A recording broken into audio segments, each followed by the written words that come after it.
Let's have a look at some of the photography of time and motion studies that became possible in the later part of the 19th century. So we're going to look at work by two photographers, Edward Muybridge, and yes, he did spell his name like that, an American photographer, although he was born in Scotland, and Etienne Jules Mauret, who was French. So Muybridge was born in the UK, although he was based mainly in San Francisco. He's best known for his work that they called the Animal Locomotion Series. These were motion studies that featured both animals and human beings.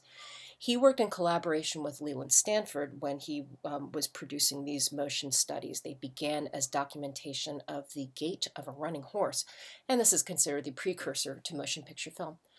Mauret, working completely independently of Muybridge but on similar subject material, he influenced both science and modern art.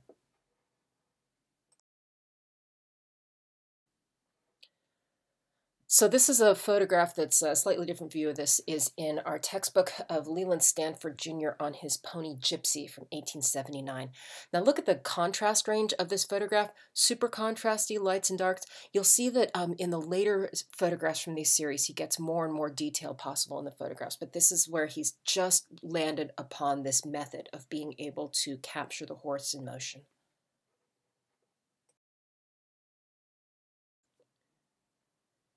Here's a set of views of another sequence from that series in 1879 where Muybridge is capturing the images of the horse in motion.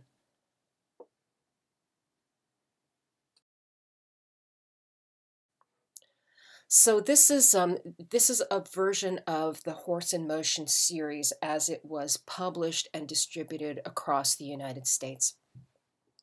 Leland Stanford of Stanford University, a railroad magnate, was he was a horseman. He enjoyed betting on horses, and he thought it would be to his advantage to know more about exactly how a horse runs. So he knew about Muybridge's work. Muybridge was a polymath and an eccentric genius of photography and in other fields. He ran a successful photography business, but he had ideas about how he could make this higher speed capture of photographs possible.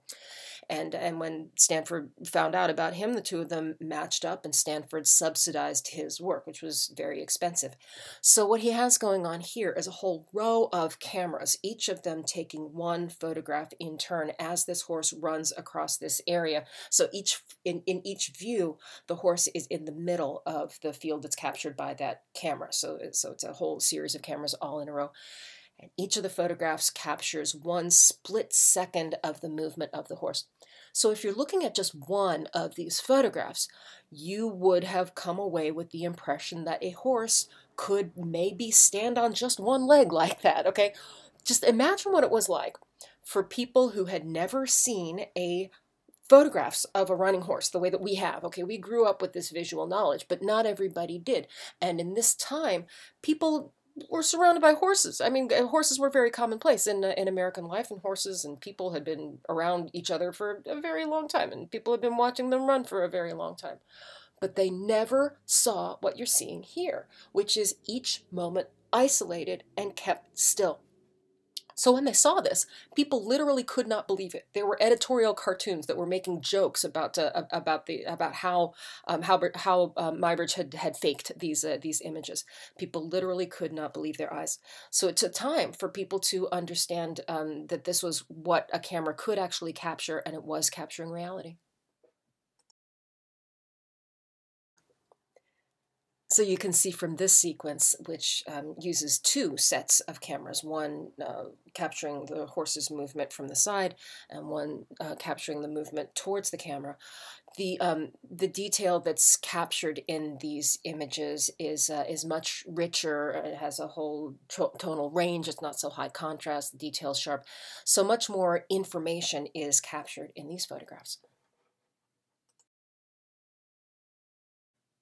Here's a close-up of one of those so you can see just how much we can observe about the physiology of the horse and its run, and how the posture of the jockey sitting on top of the horse adjusts to the horse's movement.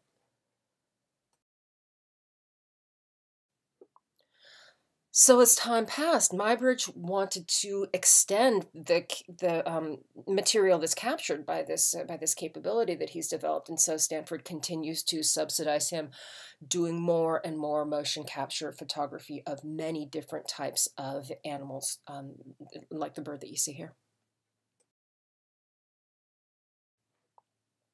And then he moved on to photograph human beings.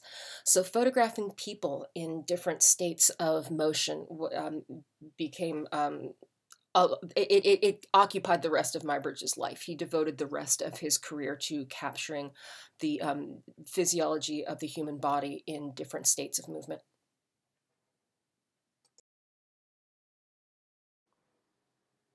Many of his motion studies featured action that you would see in sports.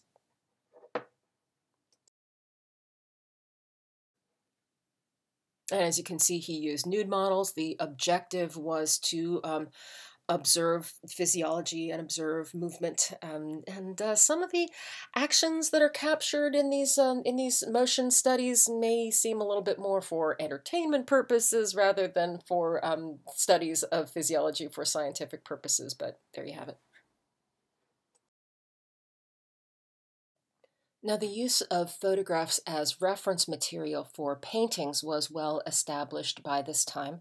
Here we see a photograph by an American painter named Thomas Eakins. If you're ever in the Philadelphia area and have the time to visit the Philadelphia Museum of Art, they have an extraordinary collection of Thomas Eakins's paintings. He was a prominent teacher there. So the subject material of Thomas Eakins' paintings, he was a realist. He wanted his paintings to capture what people looked like in real life, and he wanted his figures to look the way that figures looked in real life, and not to idealize them. So photography was very useful for him, and he made photographs of his models in order to be able to make his paintings more lifelike.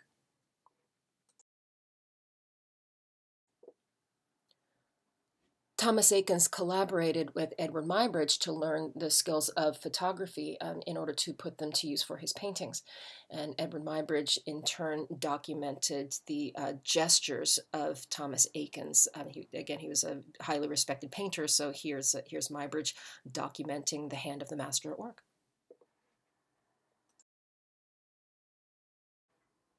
This is an example of a motion capture image that Thomas Eakins made under the instruction and using the facilities of Edward Muybridge.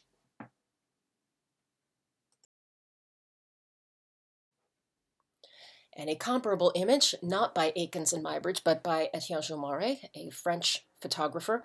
So Marey devoted his career to the capture of movement using slightly different technology for the same goals that Muybridge did.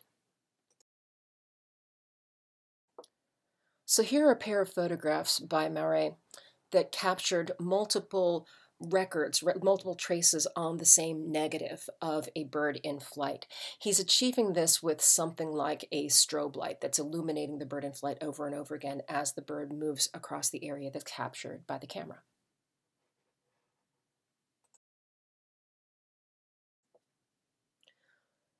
What you see here is a zoetrope, and this is a predecessor of motion pictures. This is made to create an illusion of movement. If you spin it and look through the little slots as they're moving past you, you would see it would look like the sculptures are actually in movement. The models that you see inside the zoetrope were made to imitate the states of movement that were captured in Marey's photographs.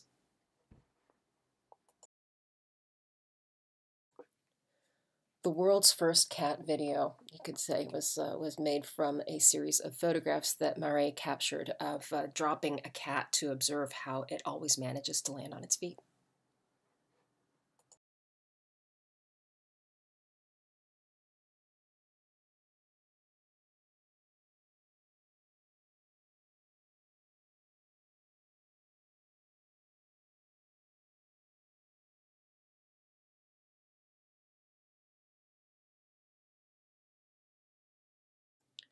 Now here you see on the right one of the many cameras that was used by Mare for his motion studies. It's actually set up to, it's constructed to look like a gun, so the camera is actually firing images and the person pulls the trigger. On the left, you see a person dressed in this suit that's used for these motion capture photographs. So notice how it has white lines and white dots painted on the arms and the legs. And this is why those dots were painted on the arms and the legs. As something like a strobe light is going off, it's a light that's a very bright light that's behind a sort of a moving fan blade. It illuminates the arm and leg stripes at certain intervals as the person is walking from one side of this area to the other, and so you end up with this this record. It's sort of turning the motions of the walk into data. It's recording the movement of a walk in a way that literally is not possible for human beings to see. So this is studying movement and abstracting it from what we would see in real life.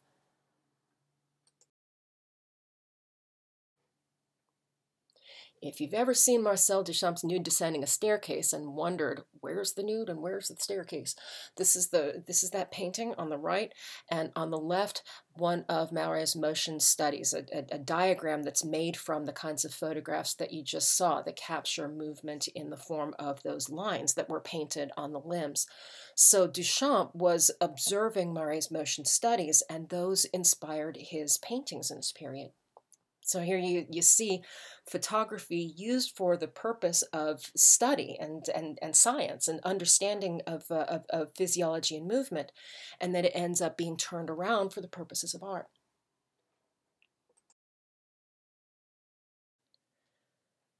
Mare's further studies of movement were put to use for industrial design. And here you see two aerodynamic studies. They're photographing jets of smoke as they are interrupted by objects placed at various orientations. So he's advancing the cause of knowledge of physics and science with his photography.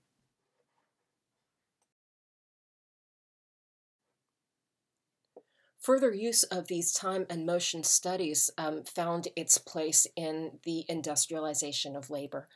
So it's during this period of time, in the late 19th century, that labor is becoming mechanized. The work of people in factories is growing exponentially. The owners of these factories and the people who are running these industries want to make their labor as cost effective as possible. So they put these photographic technologies of capturing movement, they put these to work in studying the movements that people's hands and bodies would make in the processes of their manufacturing jobs.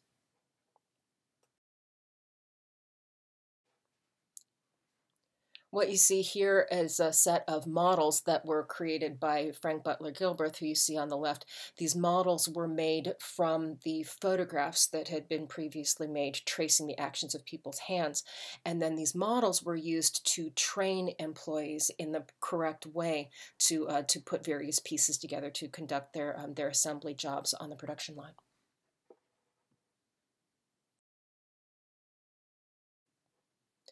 They did this in part so that people who worked in these factories would be able to conduct their actions efficiently and in ways that wouldn't cause repetitive stress injuries, for example. So it's streamlining the work of labor. So on the one hand, it benefits the workers because they're able to work in ways that are going to cause less physical stress and injury. And on the other hand, the real goal is to be able to mechanize labor, to mechanize human activity as much as possible, to turn the people into something as efficient as machinery and equally exact and precise.